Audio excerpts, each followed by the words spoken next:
สบายดีทุกคนนี่คือบรรยากาศอยู่ที่เขตน่องเที่ยวเมืองง่อยแขวงล่วงพระบางนั่นเองพี่น้อง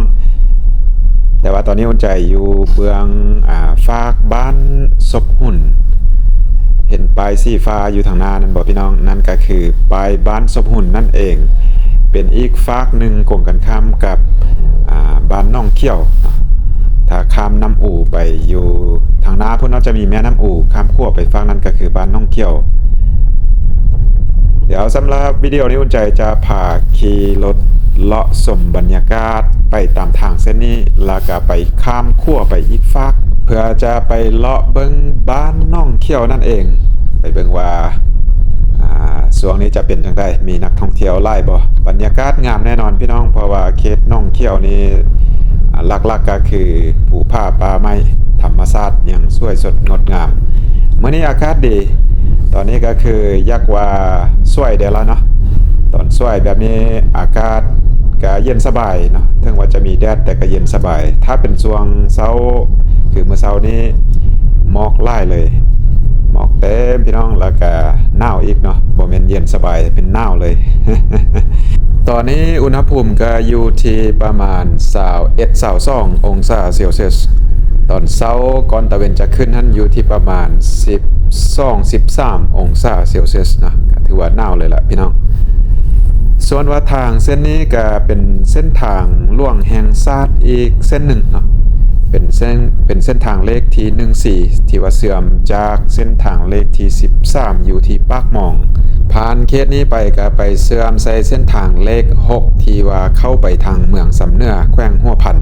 แต่ว่าสำหรับเส้นทางเลข14นี้จะ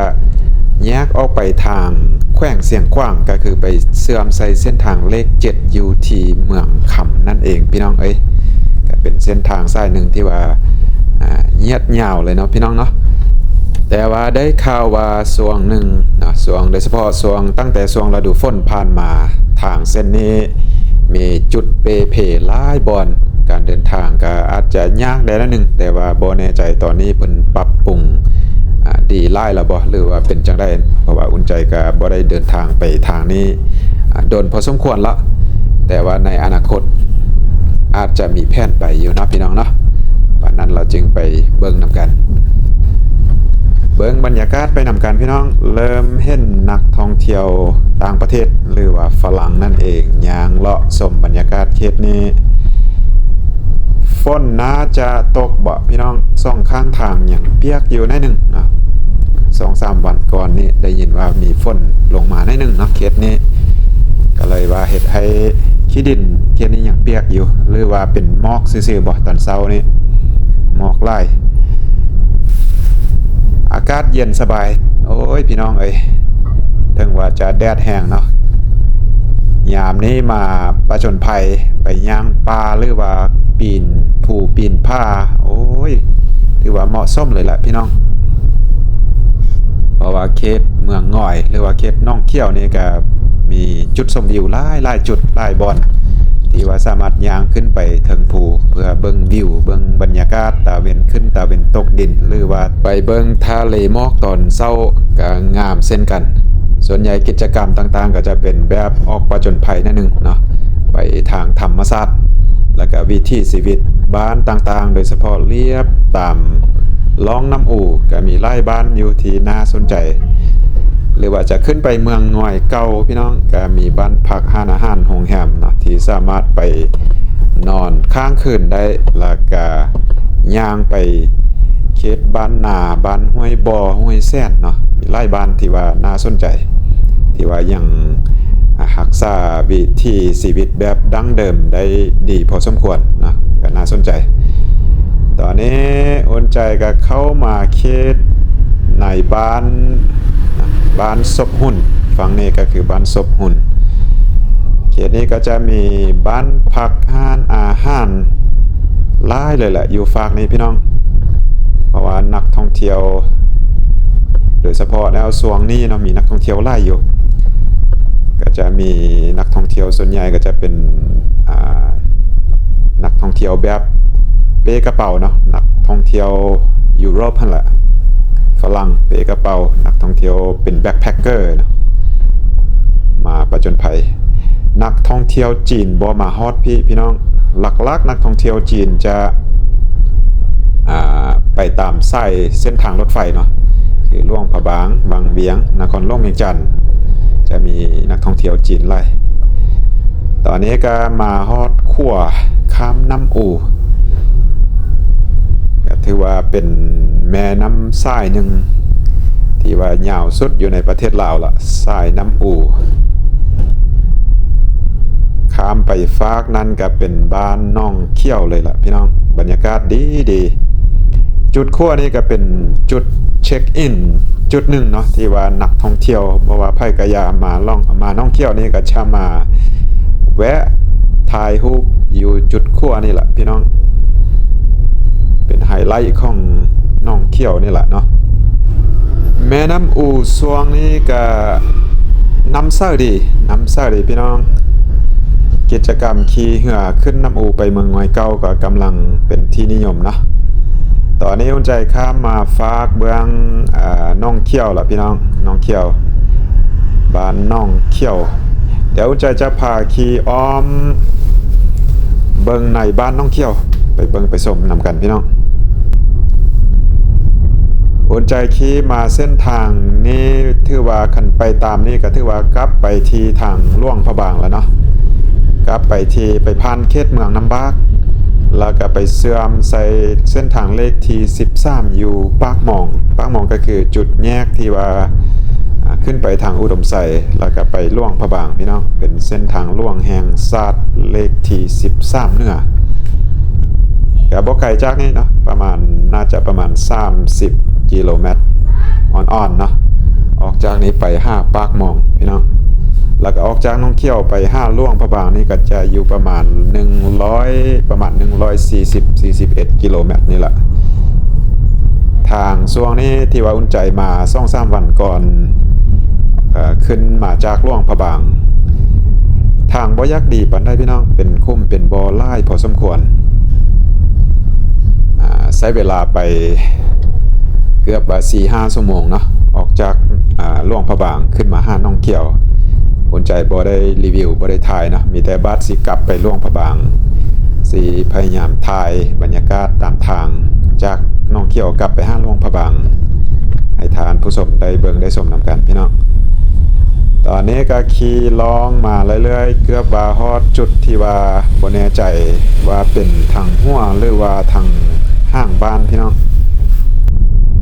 ส่วนว่าบ้านน้องเขี้ยวนี่ก็บ่ได้ใหญ่ปานใดเนาะบ้านน้อยนะน่าจะประมาณ 1,000-2,000 คนบ่อาศัยอยู่บ้านน้องเขี้ยวตอนนี้มาฮอดจุดแยกถ้าไปซื่อๆก็กลับไปทางปากหมองไปล่วงพะบางพุ่นแหละแต่ว่าอุ่นใจจะเลี้ยวเข้าแล้วก็ขี่รถผ่านใจกลางบ้านไปพี่น้องก็ถือว่าอ้อมฮอบไปด้วยภูผ้าป่าไม้แล้วก็ตั้งอยู่แคมป์แม่น้ำอู่ทางขวามือเนาะข้ามเหือนไปจากลั่งซ่องลั่งนี่ก็เป็นแม่น้ำอู่ละก็ถือว่าตอนนี้ตาวกลับมาอีกเส้นทางหนึ่งผ่านใจกลางบ้านน้องเขี้ยวเลยล่ะพี่น้องเขตนี้ก็ยังมีบ้านพักอาหารอยู่จะเลียบตามแคมทางแล้วก็ทางขวามือเลียบแคมน้ำอูนี่แน่นอนแล้วพี่น้องเป็นจุดค่ายเลยแหละเพราะว่าบรรยากาศมีวิวดีเนาะงามสิ่งหนึ่งที่อุ่นใจสังเกตเห็นอยู่เขตในน้องเขี้ยวขอบเขตน้องเขี้ยวหรือว่าจะเป็นฟากบ้านสมหุ่นกะยาเนาะขี้ฝุ่นพี่น้องมีขี้ฝุ่นไล่เลยตอนเช้าแบบนี้ก็ยังดินยังเปียกๆซุ่มๆอยู่เนาะอาจจะบ่มีขี้ฝุ่นไล่ปานใดจักหน่อยแดดออกมาแห้งแล้วบ้านนั้น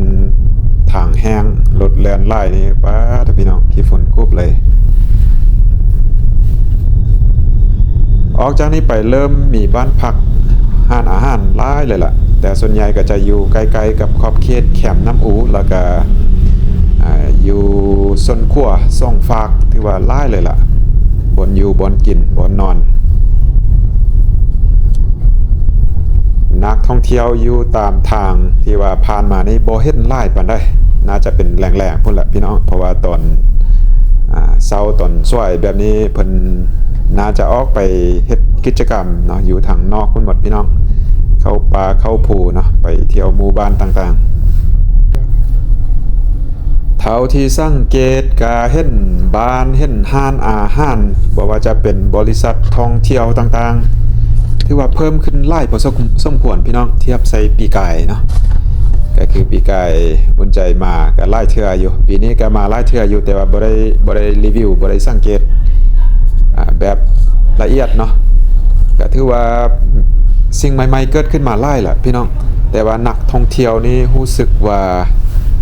บ่หน้าแน่นปานใดเพราะว่าช่วงนี้ก็เป็นช่วงไล่ว่าเป็นช่วงไฮซีซั่น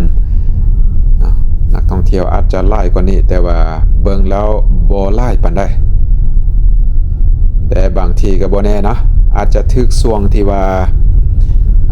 ช่วงว่างได้นิดนึงเนาะก็คือมันจะมีเป็นช่วงพี่น้อง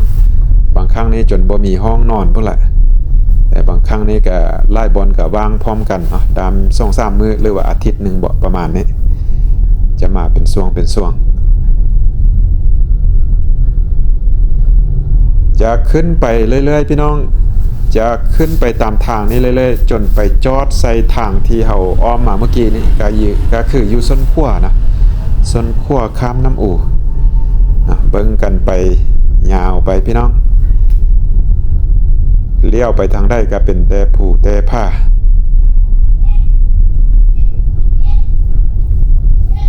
ตอนแรงน่าจะเห็นนักท่องเที่ยวหลายเนาะเพราะว่าหลังจากเพิ่นไปเฮ็ดกิจกรรมอยู่ทางนอกนะกลับมาอาจจะมีหลายอยู่ภูมิประเทศอยู่เขตนี้เนาะบ่ว่าจะเป็นภูผาป่าไม้ต่างๆก็คล้ายๆคืออยู่วังเวียงแต่ว่าอาจจะบ่คึกคืนซ้ำกับอยู่วังเวียงพี่น้องอันนี้บางคนเพิ่นก็ว่าเป็นวังเวียงซ่องของประเทศลาวหั่นล่ะกันถ้าหากทานได้มักแบบเงียบสงบมาเขตนี้เนาะธรรมชาติเงียบสงบดีมาเสียอย่างนึงก็คือทางมานี้อาจจะบ่สะดวกปานใดเนาะคือวังเวียง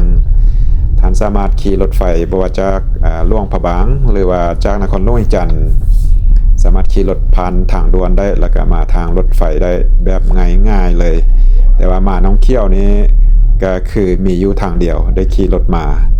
ก่อนหน้านั้นก่อนจะมีเขื่อนน้ำอู่สามารถขี่เหือขึ้นน้ำอู่มาก็ได้บรรยากาศแบบซิวๆเช่นกันตอนนี้ก็สามารถขี่ได้แต่ว่าส่วนใหญ่นักท่องเที่ยวจะขี่รถมาฮอดเขตน้ำงาเนาะมาขึ้นเหืออยู่ที่เขื่อนน้ำอู่ซ่องแล้วก็ขี่เหือขึ้นมาต่อแต่ว่ามันก็จะได้บรรยากาศอีกไปแบบนึงเนาะได้ต่อซ่องแนวสิซะความหมายก็คือได้จ้างค่ารถแดกค่าเหือแดกก็อาจจะใส่ทุนไปเติมในหนึ่งเนาะใส่งบไปเติมตอนนี้อุ่นใจก็คือเข้ามาเส้นทางที่เราผ่านไปเมื่อกี้นี่อยู่ส้นขั้วพี่น้องทางหน้านี่ก็เป็นขั้วละขั้วน้ำอูเดี๋ยวสีท้ายน้ำอูให้เบิ่งในหนึ่งพี่น้องแล้วก็สีปิดคลิปอยู่ขั้วนี่เลยเนาะเบิ่งน้ำเซอร์ขนาดได้พี่น้องจนออกเป็นสีอย่างว่าเขี้ยวๆพุ่นแหละเบิ่งเอาพี่น้องคือว่าบรรยากาศนี่สุดยอดเลยขี่เหือขึ้นไปตามน้ำอูนี่ที่เห็นอยู่ทางหน้านี่ก็คือขึ้นไปที่เมืองหงอยเก่าเนาะที่ว่านักท่องเที่ยวนิยมขี่เหือขึ้นไปเบิ่งบรรยากาศตามร่องน้ำอูนี่คักสุดเลยพี่น้องโอเคก็สิประมาณนี้เนาะพี่น้องเนาะสำหรับวิดีโอนี้อุ่นใจก็สิได้ขอลาทานผู้ชมไปสำหรับได้ก็เช่นเขาเดิมพี่น้องขอบใจทุกท่านที่เข้ามาติดตามและรับชมส่องอุ่นใจมาโดยตลอดพี่น้องหากทานได้เข้ามาแล้วก็อย่าลืมเข้าไปให้กำลังใจกันด้วยการกดไลค์กดแชร์กดติดตามนะพี่น้องเจอกันคลิปต่อไปสำหรับคลิปนี้จบไปสำนี้พี่น้องสบายดี